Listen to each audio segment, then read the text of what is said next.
El programa que arranca ahora es un espacio de Carlos Vera en La Posta. Si lo quieren aplaudir, lo aplauden a él. Si lo quieren apedrear, lo apedrean a él. Nosotros en La Posta solo nos sentamos cada domingo a mirar Veraz con biela y candil en mano.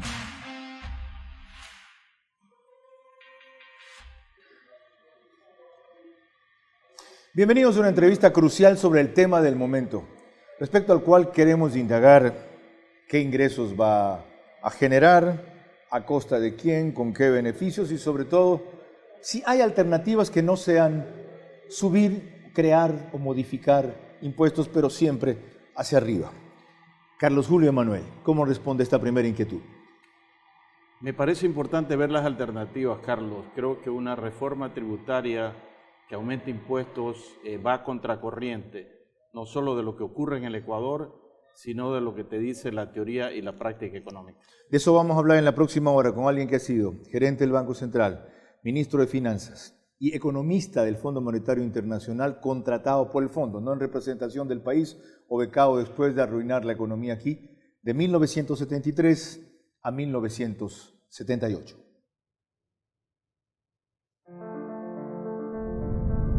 Hago periodismo político desde 1975 y de opinión desde 1978. En ese género cabe ser pluralista, pero no imparcial. Mi experiencia en la búsqueda de democracia exige dejar fuera a quienes la dinamitan y criticar a quienes la construyen para que el modelo sea veraz. Respondo aquí por lo que opino. Mis invitados por lo que expresan.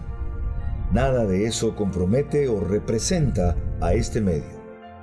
Una entrevista veraz es la mejor forma de conocer la verdad.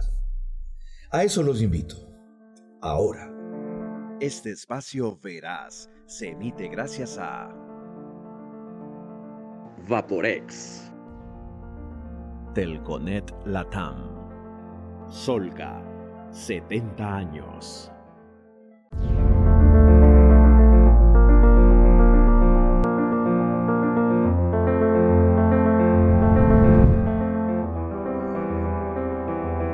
Bienvenidos a una nueva entrevista veraz por La Posta en exclusiva para Facebook, YouTube y medios digitales. En televisión convencional, la transmisión simultánea es de OnePlus, Canal 14, TV Cable, CNT, Claro TV, 500,000 suscriptores entre las 3 cableras en todo el país. En radio a nivel nacional por Caravana 750 AM, regional por Di-Blue 88.9 FM, y en el centro de la sierra, Cotopaxi, Tungurahua, Extrema 92.5 FM.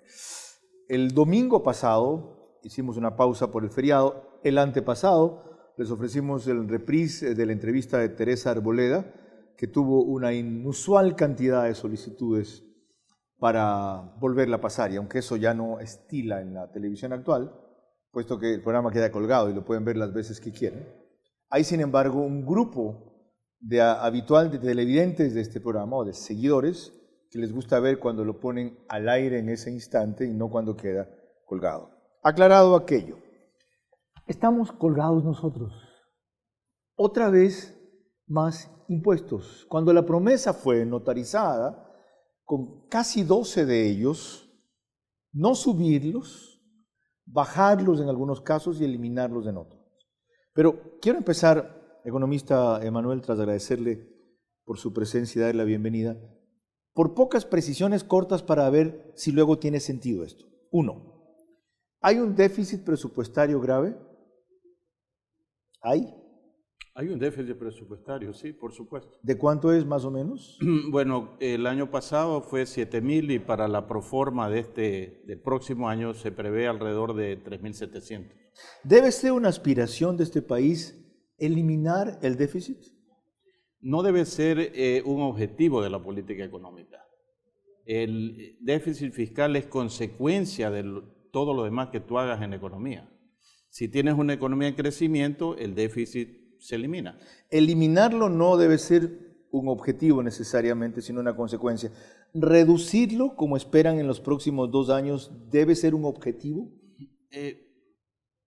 Como resultado de las políticas económicas. El problema está, Carlos, en que por más de 10 años venimos diciendo, vamos a tomar medidas impositivas para reducir o eliminar el déficit, y tenemos 10 años diciendo lo mismo, que hay que hacer un ajuste, que hay que poner la casa en orden, que los ecuatorianos tenemos que hacer nuestros deberes, y el resultado es que se han aumentado los impuestos y el déficit fiscal continúa. Hay un cuadro un gráfico, mejor dicho, que me gustaría que lo presentaran. Muéstrelo. Aquí, es este cuadro. Aquí está el déficit fiscal de los últimos 10 años.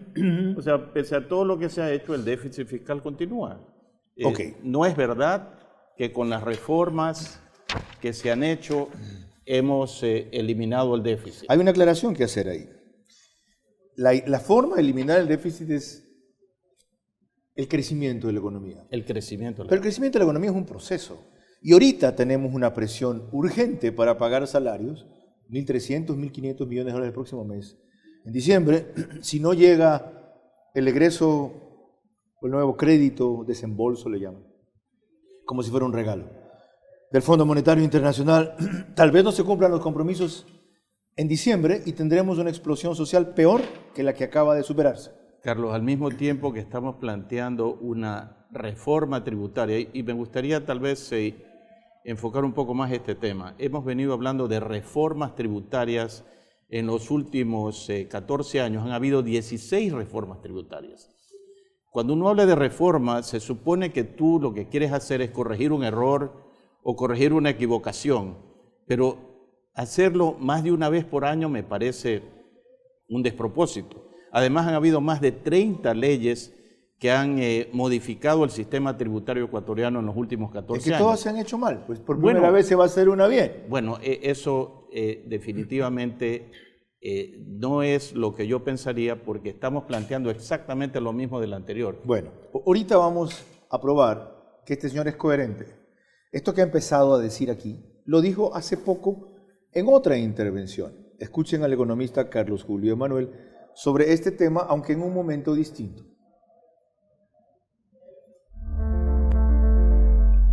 Si el déficit fiscal es el resultado y no la causa del bajo crecimiento económico, la solución radica entonces en aplicar las políticas que logren recuperar la senda del crecimiento económico. Nos dice que debemos atraer la inversión extranjera, que debemos también incrementar la inversión pública. ¿Todo esto para qué? Para dinamizar el consumo e inyectar liquidez a la economía. Repito, hay que eliminar y bajar los impuestos, hay que bajar las tasas de interés. Pero lo que escuchamos desde el gobierno anterior es exactamente todo lo contrario. Nos dicen que debemos hacer un ajuste, que debemos hacer un sacrificio. ¿Para qué? Para eliminar el déficit fiscal. Y todo esto se traduce, como puede esperarse, en más en lugar de menos impuestos. Esto equivale, en mi opinión, a poner la carreta delante de los caballos, porque, como ya dije... Ok, ya es consistente lo de entonces con lo de hoy. Ya vamos a ver en lo más importante de esta conversación, cuáles son esas políticas que logran recuperar la senda del crecimiento económico. Antes, ¿cuál es la diferencia que usted encuentra entre la propuesta original de reforma tributaria que fue enviada por el gobierno de Guillermo Lasso dentro de la mega ley y la modificada de ahora?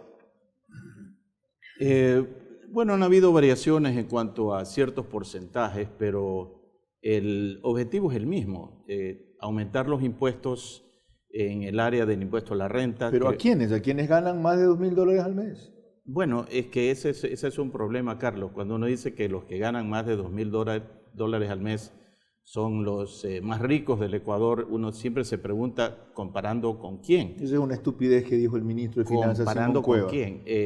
El punto es que una de las diferencias que he notado es que frente al régimen tributario actual, uno puede hacer exenciones por gastos en alimentación, salud, educación, tercera edad. Eso está eliminado completamente ahora. Entonces, cuando alguien de los que está apoyando el proyecto dice, pero si solo se está subiendo 5 puntitos.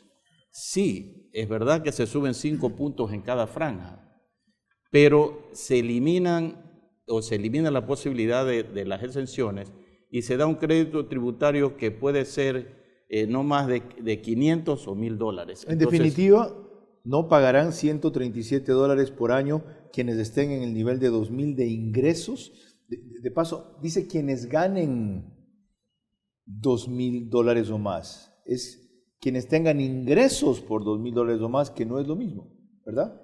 No es lo mismo. Entonces, lo que hay que calcular, Carlos, es cuál es el efecto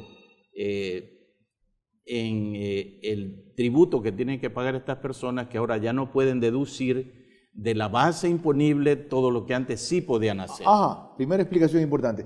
Vamos a ver cómo lo explicó, en cambio, el presidente Lasso este punto en la conversación que sostuvimos el 13 de octubre pasado.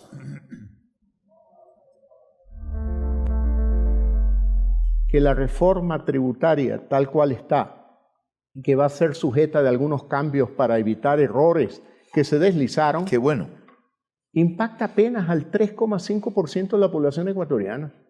No me va a decir usted que una persona que gana $24,000, $25,000 al año le va a molestar contribuir con 137 para pagar las vacunas de las personas más pobres del Ecuador.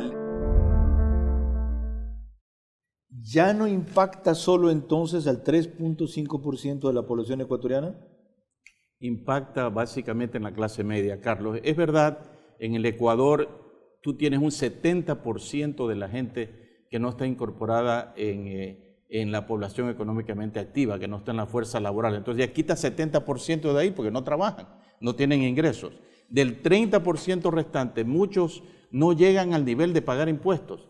Entonces los estudios que se han hecho por parte de economistas serios aquí en el Ecuador determinan que quienes pagan impuestos en el Ecuador no son más de un 5% de la población. Entonces, cuando tú creas más impuestos, ¿a quién le estás creando impuestos? A los que siempre pagan, la clase profesional, los que son formales. Entonces, eso de que no estamos afectando al total de la población, no, estamos afectando a los que siempre pagan. Pero hay algo más. ¿Qué es 5%? 5% de la O población. sea, es más del 3,5% Sí, que alrededor de eso. La cifra no es tan exacta No. porque esto se mueve de un Pero momento ni a aún otro, así, ¿no? ¿qué hace ese 5% a quienes se afecta directamente? ¿Qué hace? Son profesionales. No, son... traslada el costo adicional que tiene a los servicios o productos que vende u ofrece. Puede ser, por ejemplo, que un médico pues suba el honorario que cobra por una consulta. Son muy pocos los que se resignan a decir, voy a ganar menos. No, eso no existe, ¿no? ¿Verdad? Eso no existe. Ah, peor todavía. Como tampoco existe tú no puedes eliminar el tema de las expectativas racionales de los seres humanos, ¿no? O sea, los seres humanos no son como los canarios que nacen, crecen, se reproducen y mueren solamente comiendo alpiste. Los seres humanos reaccionan. Si a ti te suben los impuestos, tú vas a tener que gastar menos en otras cosas. Por ejemplo, si yo te subo impuestos a la renta en este caso, evidentemente le estoy sacando la suma que fuere, 100, 200, 300, 400, 500 dólares, que ya no los puedes usar para consumir otras cosas. Entonces, cuando hacen estos cálculos, algunos economistas tributaristas, y algunos son contadores tributaristas, no economistas, no miden las consecuencias de que la economía no es lineal, no es una línea recta que tú puedas extrapolar, sino que la gente reacciona. Entonces, si yo te subo el impuesto a la renta, voy a consumir menos, lo cual va a significar que va a haber menos consumo de IVA. Si yo te subo el impuesto a la renta, voy a poder concluir el proceso de vacunación hasta 85%, que es lo que ha permitido la reactivación económica que se vio en este feriado. Si yo te subo el impuesto, voy a poder comprar las medicinas que en este momento no hay, inclusive para enfermedades catastróficas. Si yo te subo el impuesto, voy a poder mantener los servicios que están a punto de cerrarse. Entonces, si bien baja tu consumo, sube el nivel de satisfacción que como sector público te puede ofrecer. No, y te voy a decir por qué. Porque si yo te subo el impuesto a la renta, te estoy quitando poder adquisitivo. Y al tener menos poder adquisitivo, consumo menos productos, por lo tanto, pago menos IVA. Sí, pero a cambio estás vivo, saludable, vacunado para poder ser productivo. Pero entonces, Si subes, Y gratis. si subes el ingreso por el lado del impuesto a la renta y bajas por el lado del IVA, ¿cuál es el efecto neto? De repente es negativo y no aumentaste nada, pues, Carlos. Vamos a otro punto de la reforma porque todo el mundo se estará preguntando lo que vamos a tratar después. Ok, ¿y qué es lo que ofrece Manuel? Ya lo veremos. ¿Cuál es la opción? Antes desagregamos un poco más la reforma tributaria modificada. Han cambiado el impuesto al patrimonio concentrándose más en las empresas, en las personas que tienen individualmente más de $1 millón y sociedades conyugales son los que tienen más de $2 millones. Hay una tendencia mundial de poner impuestos a las multinacionales. Perdón, el grupo del G20 acaba de aprobar, aplicable desde 2030, 15% más a las multinacionales. Y aquí, escándalo por eso. No, a ver, primero yo creo que hay que terminar el anterior punto. No hay actualmente en el mundo, debido a la crisis económica que ha producido la pandemia, ningún país, Carlos, y sería bueno que alguien diga cuál es, si yo estoy equivocado, ningún país que está poniendo más impuestos, especialmente impuestos a la renta. No existe. Es al revés. Los países están bajando los impuestos. China, Estados Unidos, España, Portugal, entre otros países, bajan los impuestos. Entonces, ese es un punto. El segundo punto, el tema del impuesto al patrimonio. De 193 países que hay en el mundo, solo 10 países tienen impuesto al patrimonio. Antes eran 22, 12 lo eliminaron, porque no es un impuesto favorable a las expectativas. Recordemos, Carlos, lo que pasó cuando Correa quiso poner el impuesto al patrimonio. Antes de eso, ¿y si se aplica solo a las empresas que, gracias a Dios, crecieron e hicieron gran negocio durante la pandemia? Porque bueno, sin eso no se habría generado empleo, no habríamos tenido alimentación, medicinas, transportación, farmacéuticas, supermercados. Es decir, hubo una serie de empresas que se vieron, por la demanda que se cargó sobre su actividad, beneficiadas durante la pandemia. Y digo otra vez, gracias a Dios, ¿no es justo que compartan algo de la bonanza que significó la desgracia? A ver, te voy a contestar de esta manera. Yo, por principio y por conocer a fondo lo que te dice la teoría y la práctica de economía, te diría que en crisis económica, cuando tenemos, aquí está el cuadro del PIB per cápita anual del Ecuador, aquí está que en el año 2020, $6.000. 3.787 es el per cápita anual, el ingreso. 3.787. Que es el resultado de dividir el Producto Interno Bruto para la cantidad de millones de habitantes personas, que tenemos. Sí. Y en el 2010 era 3.762. O sea, hemos regresado 10 años. Ahora, a ver, ese dato es interesantísimo. Un ratito, porque yo acababa ayer de citar un dato diferente. Este año el Producto Interno Bruto va a sobrepasar los $99.000 millones. En el momento que más alto estuvo en 104.000, 2018-2019. Para el 2022 se prevé que puede estar en 112.000, pero el ingreso per cápita lo ponían en 5.000. Esa es la cifra. Banco Central del Ecuador. Banco Central del Ecuador. Te dejo el gráfico, en todo caso. Ok. En todo caso, el punto es que en estas circunstancias tú no puedes subir los impuestos. Entonces, la sugerencia tuya, yo diría, pese a que yo estoy en contra de subir los impuestos, si quieres subir impuestos, entonces busca los sectores que, como tú acabas de decir, se beneficiaron debido a o gracias a la pandemia. Efectivamente, cadenas alimenticias, farmacéuticas, clínicas privadas, laboratorios y bancos. Entonces tú tienes 5 sectores donde tú podrías enfocar y decir, a ver, estos son los que más han ganado, entonces que ellos colaboren. Un par de exportaciones, adicionalmente también, camarón y banano, por supuesto por mérito de ellos, ¿ya? Por mérito de ellos, porque lo que hicieron fue sostenerse y producir más en un momento que había demanda también de alimentos afuera. Claro. Pero yo estaría de acuerdo. ¿Y cuánto generaría esa focalización de impuestos? Bueno, depende de lo que quiera recaudar el gobierno. ¿Y eso no va contra el principio de la generalidad de los impuestos? Bueno, por eso yo estoy diciendo que yo no estoy a favor de aumentar los impuestos, pero si ya quieres buscarte un pato, pues ese es el pato que tienes tú que Yo lo interrumpí cuando usted iba a decir algo sobre qué pasó cuando Correa quiso poner el impuesto al patrimonio. Lo que pasó cuando quiso poner el impuesto al patrimonio es que Quito se levantó y recuerdo que hubo pues una caravana de 3.000 o 4.000 vehículos que fueron a Tababela e impidieron que él aterrice y tuvo que aterrizar en la Tacunga, porque la gente definitivamente no aceptaba el impuesto al patrimonio, porque es un impuesto aberrante, Carlos. ¿Por qué es aberrante? ¿Por qué ahora no sucede lo mismo? Habrá que preguntar a los líderes. ¿Por qué la clase media no ha reaccionado igual? ¿Qué Bueno, contra quién se viene el tanganazo? Bueno, esa es una buena pregunta y por eso estamos haciendo. No puede ser la respuesta que la gente entiende que tiene que ser un nivel de sacrificio por lo que sufrimos en la pandemia y segundo, de correspondencia por el éxito de la vacunación sin precedentes. Pero es que no solo el Ecuador tiene el problema de la pandemia, es un problema mundial. Entonces yo hago la pregunta, ¿por qué de los 22 países que tenían impuesto al patrimonio, 12 ya los eliminaron? Pero solo el Ecuador es el que ha batido ciertos récords de vacunación, que a veces llegaron a ser mundiales en 2 o 3 días. Para eso hay otras fórmulas que se pudieran utilizar, Carlos. El tema es que ese impuesto al patrimonio es un impuesto que representa doble y hasta triple tributación. Cuando tú formas un patrimonio a través de tu vida, tú ya pagaste impuestos. ¿Ya? Y si después tú decides con ese patrimonio dárselo a tus hijos en donación o herencia, pagas otro impuesto. Otra vez. Entonces, y ahora sobre la existencia de ese patrimonio te quieren poner un nuevo impuesto. 3 impuestos. Entonces, eso definitivamente es contraproducente. Sí. Y si yo en lugar de haber hecho el patrimonio, me hubiera gastado mi plata, entonces yo no tendría ningún problema.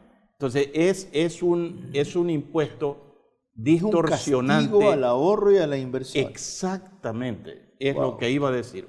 Castigo al ahorro y a la inversión. Y yo digo, ¿por qué razón va a venir la inversión extranjera al Ecuador cuando tú estás poniendo una bandera roja y decir, hey, aquí vamos a poner un impuesto al patrimonio? Cuando ya la inversión extranjera en el Ecuador, Carlos, es el primer semestre 0.4%, o sea, menos del 0.5% del Producto Interno Bruto. Bien, con eso vamos a proseguir enseguida. Ahora se entiende por qué la posición crítica de Carlos Julio Manuel sobre este tema que apenas hemos comenzado a escarbar.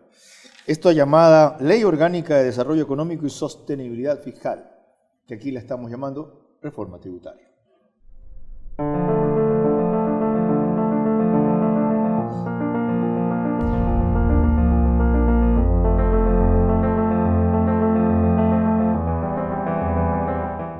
Volvamos a respirar, porque nos quitaron la libertad de hacerlo. Dejemos entrar nuevos aires a nuestras vidas y aliviemos a nuestras familias de lo que los congestiona. Porque hoy, más que nunca, estamos juntos. Vaporex tiene la familia ideal para aliviar los síntomas de la congestión, desde la nariz hasta los pulmones. Respira profundo. Estamos juntos. Vaporex. Enseguida recordaremos otra intervención del presidente Lasso a propósito de lo tributario y una adicional de Carlos Julio Emanuel, con quien estamos analizando qué va a pasar con los nuevos impuestos si la reforma sale tal como está. Vive la Navidad en el Bankers Club. Contamos con diferentes opciones para celebrar con amigos, familia y paquetes especiales para empresas desde $33.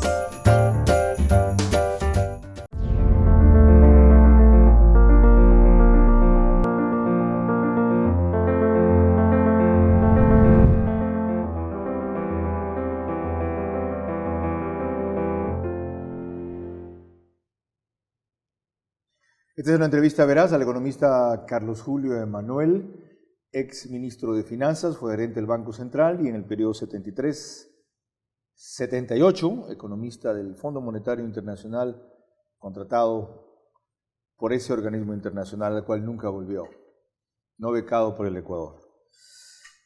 Llegamos a ustedes gracias a Teleconet, Vaporex, Solca, sus 70 años, Kia, y emitimos el espacio desde el Bankers Club, piso 33. Pónganle mucha atención a su promoción navideña para familia, empresas, banquetes, desde $33 por personas más impuestos. Yo ya la tomé y esto que digo no es publicidad, por si acaso. Retomemos la discusión. Hemos hablado del impuesto a personas con más ingresos de 2.000 mensuales, 25.000 al mes más o menos. El patrimonio de las personas individuales, el de la sociedad conyugal, el de las empresas, lo lógico de que se hubiera focalizado solo las que fueron prósperas o despegaron incluso durante la pandemia. ¿Qué otro aspecto de la reforma tributaria es preocupante o es destacable? Carlos, me parece importante lo que señalaste hace un momento de buscar a esas empresas que han ganado bastante, que han tenido ganancias extraordinarias, pero también habría que pedirles que arrimen el hombro todas esas empresas que de acuerdo a la ley tributaria del 2018 le dieron una condonación de impuestos. Gobierno de Moreno.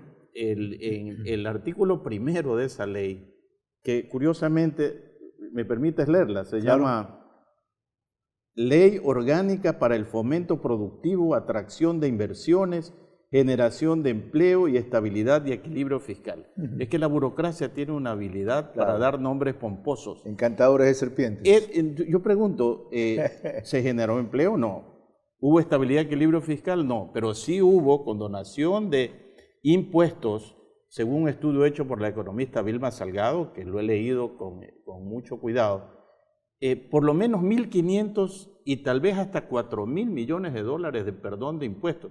¿Hace qué tiempo? No se perdonaron impuestos, se condonaron intereses y mora. Se redujo en... Pero y a cambio de eso ingresaron cerca de 900 millones de dólares. A la postre son ingresos que dejó de recibir el fisco. Que nunca hubiera recibido si perdía los juicios. Bueno, pero ¿cuánto tiene ahorita por cobrar el fisco con juicios que ha ganado? Solo 450 millones de dólares. Bueno, el tema es que esas empresas se vieron beneficiadas y deberían en estos momentos arrimar el hombro. Por ejemplo, una empresa. De acuerdo. Perenco. Le perdonaron la mitad de los impuestos y luego Perenco dio la vuelta y nos demandó por 400 y pico millones. Correcto. O sea, ¿es eso coherente? Le perdonaron cerca de 230 millones de dólares. No es coherente, Carlos. Entonces, bancos también, varios. Varios bancos también fueron perdonados en sus... Muy buena idea. Bueno, pero son ideas que desde el Foro de Economía y Finanzas la hemos venido presentando hace tiempo. El secretario ejecutivo, Marco Flores, lo ha dicho en sinnúmero de ocasiones. Ahora vamos a la necesidad de cubrir el déficit presupuestario, que fue el tema con que empezamos. La idea era este año, $800.000 cubrir y el próximo otra cosa igual, $1.000 más, $1.000 millones más, perdón. Las proyecciones del precio del petróleo indican que van a haber ingresos adicionales por $800 millones el próximo año.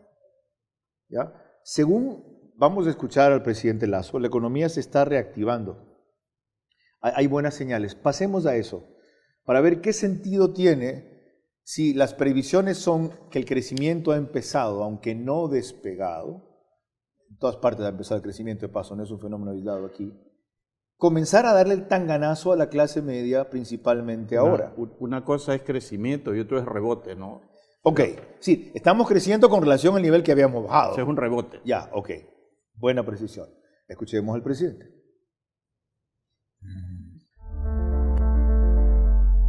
En 100 días de gobierno, o en 4 meses de gobierno, para ser preciso, 200.000 nuevos empleos adecuados. ¿Cuánto he prometido yo 2 millones en 100 días? Yo he hablado de 4 años de gobierno, pero obviamente, como vieron que fuimos eficientes en la vacunación, dicen, no le podemos permitir a Lasso un éxito. Vamos a bloquearlo. Comencemos el 18 de septiembre concertadamente entre Correa, Nebot e ISA. De paso, esa cifra fue el 13 de octubre. La semana pasada, según el propio presidente, ya subió a 271.000. Entonces, si las señales de la economía indican que va a haber más ingresos de los que se esperaba, tengo otro dato. En octubre del 2020, la recaudación del mes es superior, por supuesto, del 2021. Es superior, por supuesto, a octubre de la del 2020 e inferior a la del 2019. Más o menos $250 millones es lo que se recaudó en octubre del 2021, este año. Repito, es superior desde luego a la del año pasado, de 2020, e inferior a la del 2019. ¿Cómo interpretar eso? ¿Cómo interpretar? Bueno, que estamos creciendo ya, rebotando. Es un rebote, ¿no? Es como cuando tú te caes en un pozo que tiene 100 metros y luego comienzas a escalar y has escalado 5, bueno, estás mejor que en el fondo, pero te falta mucho para llegar a donde estabas. Por eso en el cuadro anterior te señalaba que en 10 años hemos regresado a tener el ingreso per cápita del 2010. Entonces no es tan cierto aquello de que estamos creciendo. Y mira, aquí hay este cuadro que me gustaría presentarlo también, se llama el consumo de los hogares. Aquí está el decrecimiento porcentual del consumo de los hogares. Esta es la realidad. Entonces, frente a un país que tiene una caída en el consumo, ¿cómo le quieres poner más impuestos? En el 2020, menos 8.3%. Con relación al periodo anterior. ¿Cuán reales son estos datos estadísticos después de la explosión de consumo que acabamos de ver en el feriado que acaba de pasar? Bueno, récord de visitantes. Bueno, vamos a ver cuál es el efecto. En buena hora que se esté dando. Tú sabes que venga un mejor precio de petróleo, enhorabuena. Hay que desear lo mejor para la economía del Ecuador. No es cierto, esta cuestión no es cierta. No es cierto que el consumo tiene esos niveles de depresión. ¿Cómo lo miden? Esos son datos oficiales del INEC y del Banco Central. Yo no los preparo. No, yo sé que no los hace usted. Entonces, ¿les cree? Claro, los creo. ¿No pueden estar manipulando información para dar una apariencia diferente? No, Carlos, porque tienes un 68% de la población económica activa que no tiene trabajo. Tienes 5.8 millones de ecuatorianos que viven con un ingreso diario de $2.80. Exacto, más o menos. Y tienes más de 2 millones de ecuatorianos que viven con $1.60. Son datos oficiales. O sea, entonces, estos 2.314.000 personas que salieron son clase media, básicamente. Clase media, la que ahora, pues, evidentemente va a pagar, de aprobarse esta reforma, va a pagar pues más impuestos y se le va a disminuir el consumo de ellos. La explicación puede ser, estamos disfrutando del último feriado en el cual podremos gastar algo hasta que nos venga el tanganazo. Es como la canción del cisne. Tú sabes que el cisne no canta sino cuando se va a morir. Sí. The Swan Song. Ok, hacemos aquí una nueva pausa para pasar a la parte más importante de la entrevista. ¿Qué hacemos?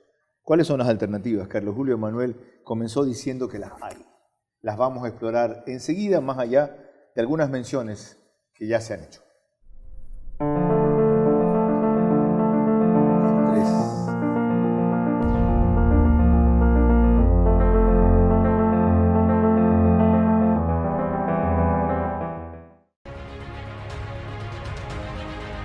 Los niños y adolescentes necesitan continuar con sus estudios desde casa, resguardando su salud y seguros junto a su familia.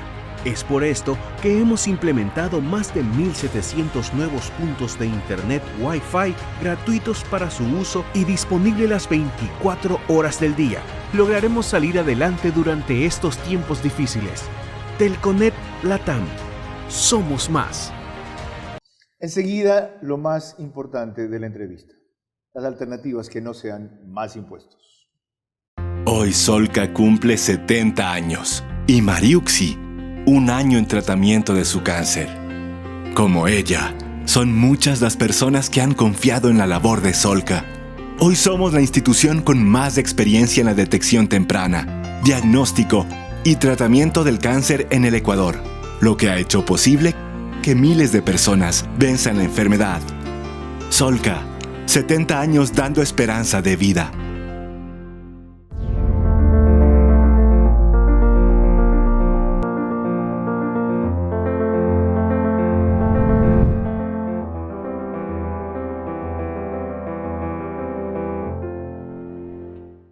Esta es una entrevista al economista Carlos Julio Emanuel Morán, exgerente del Banco Central, ministro de Finanzas también antes, y economista del Fondo Monetario Internacional 73-78, he insistido 3 veces, y lo voy a decir más, contratado por el fondo y no becado por el Ecuador, como fueron a dar allá muchos funcionarios de este país, después de arruinar nuestra economía gracias a las recomendaciones de ese organismo internacional. Y alguna vez me tocó presenciar a un ministro de Finanzas diciéndoles todo lo contrario, Hong Kong, reunión del Banco Mundial, el Banco Interamericano de Desarrollo y el FMI, febrero 1997, ministro de Fabián Alarcón, Marco Flores. Señores, lo que ustedes quieren imponer no es viable en el Ecuador.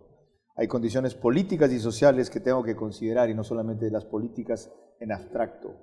Y había un economista que en ese momento había sido contratado por el fondo y antes había sido funcionario del Banco Central, diciéndole: Marco, pero mira, las recomendaciones del fondo, es decir, bregando por el fondo y no por el país. Yo lo vi. Volviendo a esto, ok, usted habló de que lo importante son políticas que logren recuperar la senda del crecimiento económico. ¿Cuáles? A ver, desde el punto de vista financiero, Carlos, uno dice, bueno, tenemos un déficit, ¿qué hacemos? Nosotros lo que planteamos desde el Foro de Economía y Finanzas es que tienes que hacer propuestas que salgan del libreto común, del que ya hemos visto en los últimos años. O sea, no funciona esto de que subiendo impuestos, como se propone ahora, vas a eliminar el déficit fiscal. No funciona. No ha funcionado anteriormente, no tiene por qué funcionar ahora. ¿Las propuso Guillermo Lasso en la campaña? No. ¿Verdad que no? Al revés. ¿Qué propuso él? Él propuso eliminar impuestos como el impuesto a la salida de capitales de manera gradual. Una vez que llega el gobierno, pues los fiscalistas que siempre están en estos gobiernos dicen, no, cuidado porque vamos a perder recursos. Entonces, pero se está perdiendo recursos por la vía de la inversión extranjera, pues. Porque ese es un impuesto que es un freno a la inversión extranjera en comparación con lo que han podido captar Colombia, Perú, Chile, porque no tienen ese impuesto. ¿Y no va a ser a la vez un éxodo de capitales nacionales ahora que les cuesta menos o no les cuesta sacar su plata de aquí en previsión de la ola que hay en la región, en la cual somos un caso de excepción? Nos está acercando Colombia, se viene Petro allá, ya está Castillo en Perú, Chile se va hacia el mismo derrumbe, Argentina concerta calladito, otra vez el socialismo del siglo XXI, Nicaragua es una dictadura, Bolivia es una incertidumbre, México empuja desde allá lo contrario a lo que dice concertar desde acá. Pero para eso deberíamos entonces aplicar un mayor número de medidas de libertad económica, como las que ha propuesto, por ejemplo, el Instituto Ecuatoriano de Economía Política. ¿Qué son? Que son, obviamente, la modernización del sistema financiero. Aquí está, creo que la traje, aquí está la propuesta del foro del Instituto Ecuatoriano de Economía Política, propuesta para modernizar el sistema financiero. ¿Instituto Peruano de Economía Política? No, ecuatoriano. Ecuatoriano de Economía Política, que preside Dora de Ampuero. Ah, ok. Este proyecto, Carlos, está en la Asamblea desde octubre del 2020. O sea, tiene más de un año allí. Y no ha habido un asambleísta que haya querido coger este proyecto, hacerlo suyo y avanzarlo. Aquí una nueva digresión. Miren, porque ya se refirió a esto también recientemente Carlos Julio Manuel en esta entrevista. Estoy empeñado en demostrar que el señor es consistente y coherente. Equivocado o no es una cosa que podrán jugar ustedes.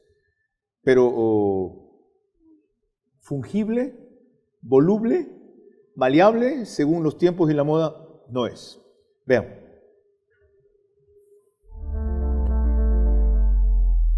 El problema de fondo en la economía ecuatoriana es que tenemos lo que los economistas llamamos un oligopolio bancario.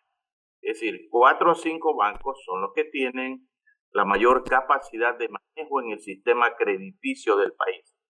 La tasa de interés es el precio del crédito. Cuando hay mucho crédito, la tasa de interés tiende a bajar. Pero eso en un sistema competitivo. Pero cuando uno no tiene un sistema competitivo, como es el caso del Ecuador, donde las 2/3 partes de todo el crédito lo manejan 4 bancos, entonces usted no tiene una situación competitiva. La medida de fondo tiene que ser la internacionalización del sistema financiero, la modernización del sistema financiero, como lo hizo Panamá en 1970. Ya ve, usted lo dijo antes. Traslademos esa modernización al momento actual. ¿Qué hay que hacer? Bueno, lo que hay que hacer, Carlos, está aquí en este proyecto y está en la Asamblea. lo que hizo el Instituto Ecuatoriano de Economía Política es ver lo que hizo Panamá en 1970, hace 51, ya van a ser 52 años. Traer a la banca extranjera a competir con la nacional. No, abrir su economía para que la banca extranjera pueda ingresar a Panamá en iguales condiciones que los bancos panameños. ¿Qué implica abrir su economía? Implica modificar las normas para que los bancos puedan trabajar como lo hacen en otros países. ¿Por qué Panamá tiene más de 60 o 70 bancos extranjeros y Ecuador no tiene un solo banco extranjero? Sin afectar las normas de Basilea famosas que tienen que aplicar la banca. De común acuerdo con las normas de Basilea. O sea, eso no significa ponerse al margen, esa liberalización de la competencia bancaria. Pero veamos lo que pasa en Panamá. ¿Por qué Panamá está ahora, o los panameños tienen acceso a un océano de liquidez que hay en el mundo? Porque lo que más hay en el mundo es dinero. Okay, y veamos lo que pasa en Panamá. ¿Por qué Panamá, a pesar de 40 años en ese régimen, no ha logrado reducir significativamente su pobreza? Bueno, yo pienso que Panamá tiene un ingreso salarial muy superior al ecuatoriano. Esa no es mi pregunta. ¿No ha logrado reducir significativamente la pobreza? De paso, usted vivió varios años ahí y conoce cerca esa realidad. Sí, yo pienso que desde el punto de vista económico-social, Panamá tiene mejores condiciones que Ecuador. Y te voy a decir en eso coincido. Mi pregunta por tercera vez es, ¿por qué no ha logrado reducir significativamente la pobreza? Habrá que analizar un poco más a fondo la situación panameña. Yo me estoy refiriendo ahorita al hecho de que en Panamá tú tienes acceso a tasas de interés que son la mitad de las ecuatorianas. Vamos a eso. ¿Cómo las reduces aquí? ¿Simplemente trayendo al Citibank o vendiéndole el Banco del Pacífico al Banco Bilbao Vizcaya y con eso se da la competencia? Es más que eso, ¿no? Pero, por ejemplo, ¿cómo va a venir la banca extranjera al Ecuador, Carlos, cuando tú tienes un impuesto a la salida de capitales? Tienes que eliminarlo, pues. Y dijo el ministro de Producción, que antes fue directivo del gremio bancario, Julio José Prado creo que se llama, que va a ser progresiva esa disminución. Va a ser, es 5% el impuesto, ¿verdad? Sí. Va a ser 0.4, 0.5 por año. Es como cuando uno se va a operar y le dicen, te voy a operar la pierna en 5 partes, ¿no? O sea, mejor es hacerlo de golpe, y es lo que cabe, porque ese impuesto, Carlos, se introdujo de manera distorsionante en la economía ecuatoriana. Pero el problema ahí no era que en ese momento, en cambio, los capitales nacionales se van a ir más rápido de lo que ya se están yendo, porque hay gente que no confía en este proceso, que no cree que el gobierno va a terminar, que apuesta a una desestabilización y dice, yo pago 5% encantado, pero saco de aquí mis $100,000 o mis $100 millones. Bueno, eso es lo que ha pasado, pues. Eso es lo que ha venido pasando. Porque ¿Pero ahora no va a pasar más si elimina el impuesto? No necesariamente. ¿Los traeré en el 4º año del gobierno de Guillermo Lasso cuando se reelija? No, mira, algo que quise comentar hace un momento, y el impuesto patrimonial en Francia, por ejemplo. Dice, bueno, ha significado un ingreso para Francia de 2.400 millones de euros. Francia, Carlos Julio Emanuel. Pero 125.000 millones fuga de capitales. Digo porque el impuesto patrimonial no es ninguna maravilla. Y por eso de los 22, 12 ya lo eliminaron y quedan 10 y van a seguirlo eliminando. Ya. En este momento, para concluir este tema de la modernización del sistema financiero, que es una de las claves de las políticas que logran recuperar la senda del crecimiento económico. Porque queremos tasas de interés más bajas. Bueno, a eso vamos a ir tras esta pausa. Hay una Junta de Regulación Monetaria, Bancaria y Financiera, que no sé cómo diablos se llama. Ahora hay 2 juntas. Es cierto, que está manejando una fórmula hace meses, que hasta ahora no terminan y dijeron que tendrían lista en noviembre, diciembre, para aplicar con parámetros más reales, parámetros que de paso los existentes los ha criticado Antonio Acosta, principal del Banco del Pichincha, quien ha dicho que ellos son de los que más quieren bajar tasas de interés, pero la fórmula se lo impide.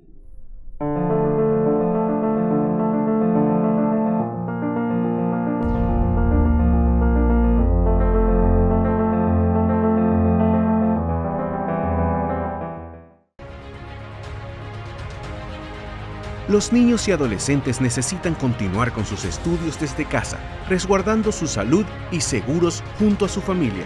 Es por esto que hemos implementado más de 1.700 nuevos puntos de Internet Wi-Fi gratuitos para su uso y disponible las 24 horas del día. Lograremos salir adelante durante estos tiempos difíciles. Telconet Latam. Somos más. ¿Cómo bajar tasas de interés? Uno de los aspectos con los que concluiremos al volver. Y las condiciones políticas para eso, porque este señor fue político. Hizo política, fue candidato a la presidencia de la República en 1988, si no me equivoco. Lo entrevisté en una radio en Manta que se llamaba Radio Visión, si él no se acuerda.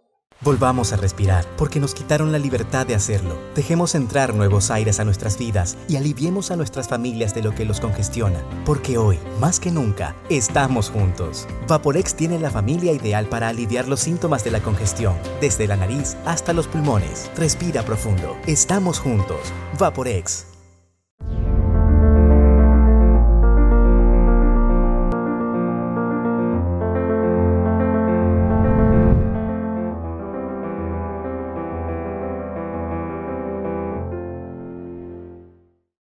Parte final de esta entrevista por La Posta en Facebook Live y YouTube, con transmisión simultánea en OnePlus, Radio Caravana, Deep Blue y en el centro de la Sierra Extrema, 92.5, Cotopaxi y Tungurahua.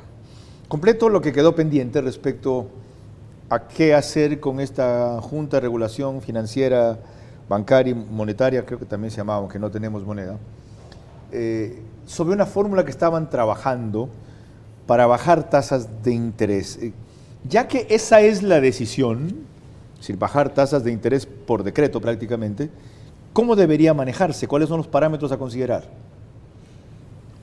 Bueno, en realidad yo no comparto esa tesis, Carlos, de que puedas bajar las tasas de interés por decreto, porque tiene que ser algo que tenga que ver con oferta y demanda, ¿no? En Panamá nadie fija las tasas, simplemente hay oferta de crédito y hay demanda de crédito y sobre eso se fijan las tasas. Pero ya que lo van a hacer. Pero tienes a la burocracia poniendo una fórmula, bueno, es como cuando antes el Ecuador tenía que devaluar la moneda, ya que lo van a hacer, ¿cómo evitamos que hagan menos daño? Y esta vez, como decimos en mi tierra, le achunten por lo menos.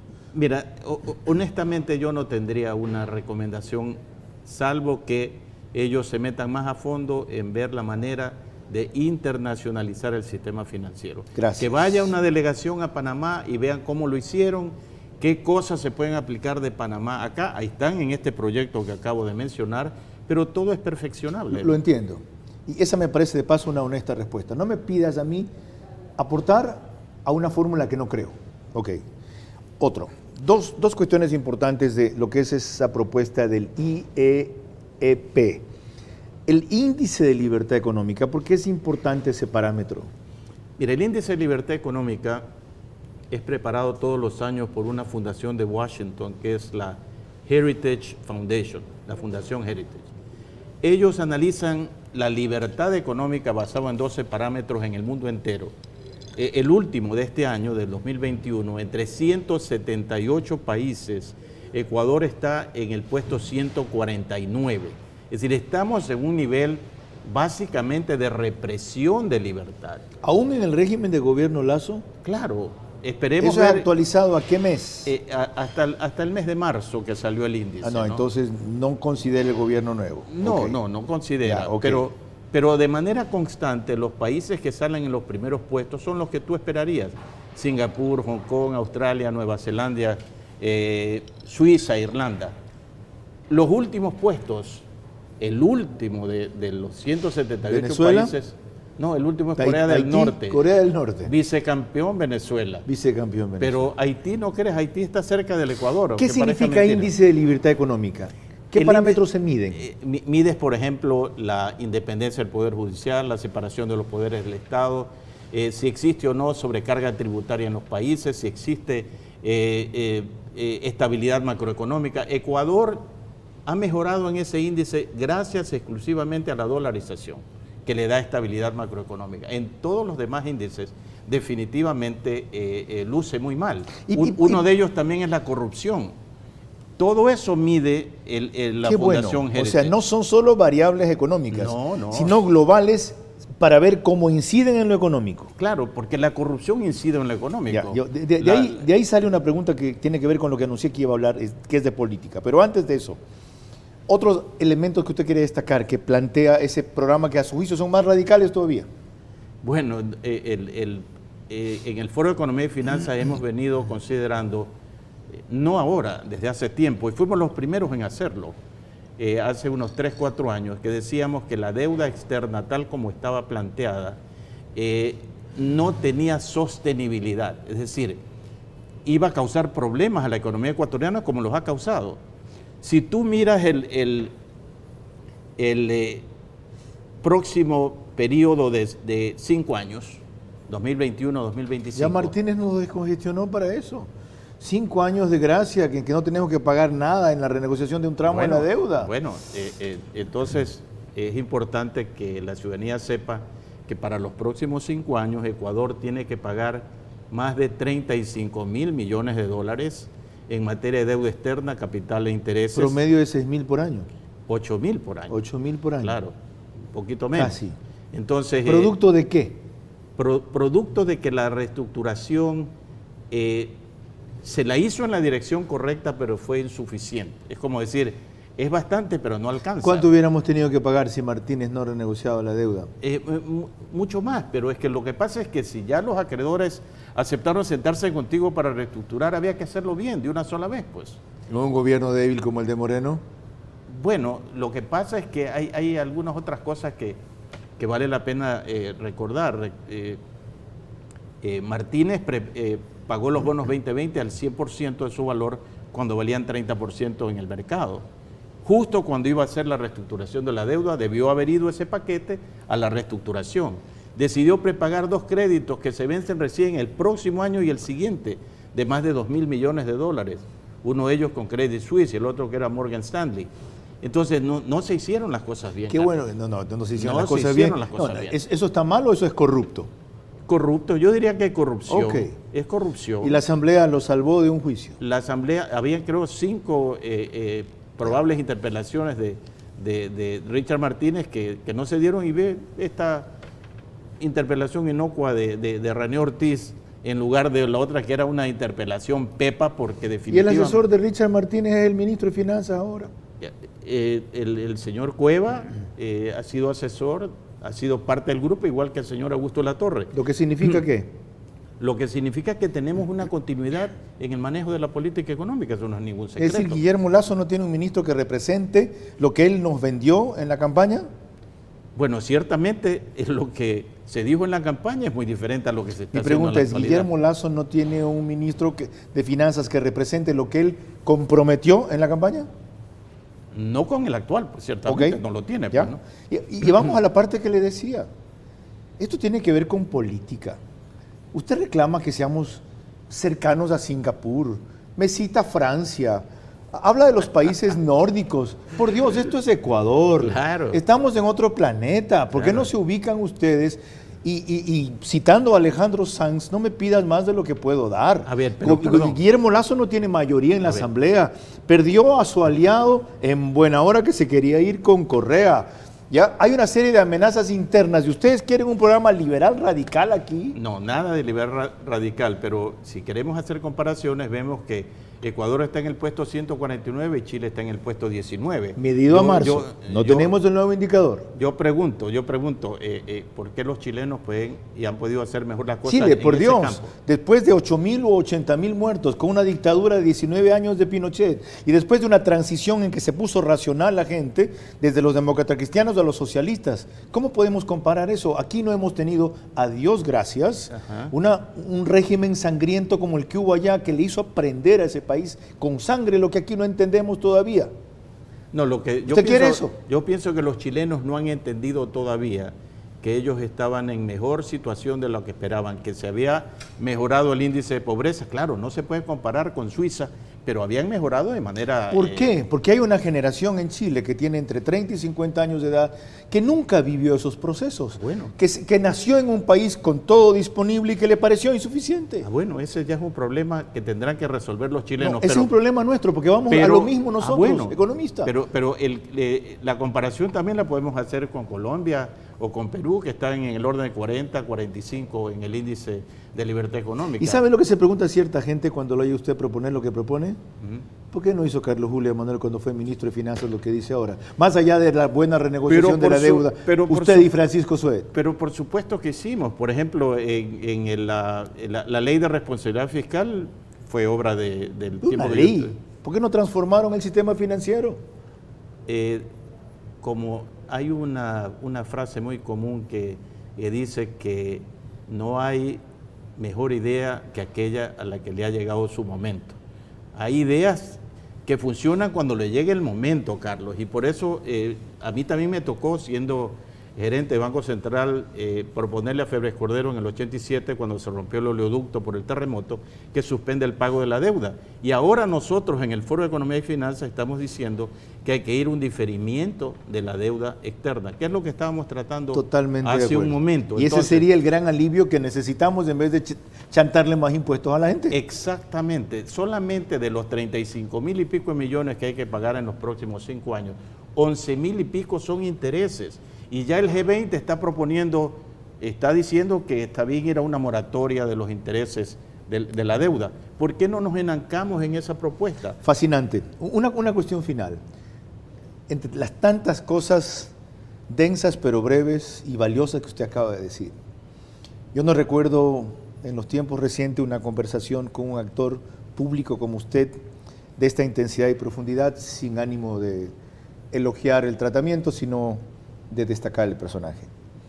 Hay ideas a las que le llega su momento. ¿Cómo hacerle entender al Ecuador, al presidente, a su equipo de gobierno, que para esas ideas este es el mejor momento justamente por la crisis en que hemos caído? Bueno, es que no solamente es esa idea, Carlos. El expresidente Leonel Fernández, antes de la reunión de Naciones Unidas, propuso algo, no me gusta hablar en términos personales, pero ¿sí? Cuando yo fui ministro en el 2002, en la reunión del BID en Fortaleza, propuse un nuevo plan Marshall para América Latina. Recordemos que fue el plan Marshall en la posguerra. ¿Salvó a Alemania? 130,000 millones de dólares al valor actual de ese plan. Ya, pero eso en el contexto de toda la región. En el microuniverso nuestro, ¿cómo convencerlos a ellos? Mira, es el momento ideal, todo lo contrario a lo que piensas, para hacer lo que se debe, aunque no tengas mayoría, aunque haya un brote de inseguridad, aunque el crecimiento económico no se dispare, aunque el empleo no se multiplique, aunque no haya toneladas de inversión extranjera, es el momento. ¿Cómo lo hacemos? A través de programas como este, que estoy seguro que le llegarán al presidente y le llegarán a otros. Pero hay otra idea también, Carlos, y con esto termino. Hay muchas otras ideas, pero por ejemplo, en agosto de este año, el Fondo Monetario Internacional hizo, mejor dicho, una emisión especial de 650,000 millones de derechos especiales de giro, que traducidos a dólares es $1 trillón. Pero el 70% de esa asignación fue a los países ricos que no la necesitan. Entonces ya hay un movimiento que lo ha propuesto CEPAL y no sé por qué Ecuador no se ha unido a ese pedido a través de Cancillería, de que ese 70% que está durmiendo el sueño de los justos en los bancos centrales de los países ricos se redistribuya a los países que lo necesitan. Porque además recordemos que el derecho especial de giro no es deuda, es un regalo, no hay que repagarlo. Entonces, un país como Alemania, como Suiza, como Francia, que tiene esa plata allí, que no la va a usar, podría darle al Ecuador al 1%, pero alguien tiene que plantearlo. Que para eso sirva la cooperación y relación internacional que el presidente acaba de establecer recién en Glasgow. Una última pregunta, para una definición muy breve que es motivo de otro programa. Ese camino que usted esbozaba en lo económico, ¿lo puede facilitar la muerte cruzada o lo complica? Si la Asamblea sigue siendo un impedimento para que el gobierno lleve adelante su programa, facilitaría la muerte cruzada, el poder en vigencia todas estas ideas. Gracias a Carlos Julio Emanuel Morán por acompañarnos en esta hora con una propuesta fascinante y un análisis desconcertante en muchos aspectos respecto a la reforma tributaria que se nos viene encima. Yo pienso que por los elementos que hemos analizado aquí va a ser contraproducente y sobre todo que ya no es necesaria.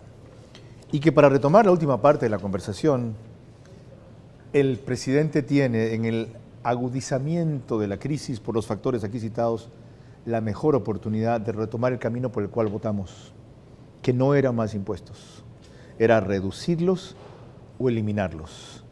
Eso fue inclusive notarizado. Piénsenlo bien, porque eso es legitimidad para gobernar, más allá de los reclamos válidos unos, interesados otros de los sectores afectados. Hasta el próximo domingo.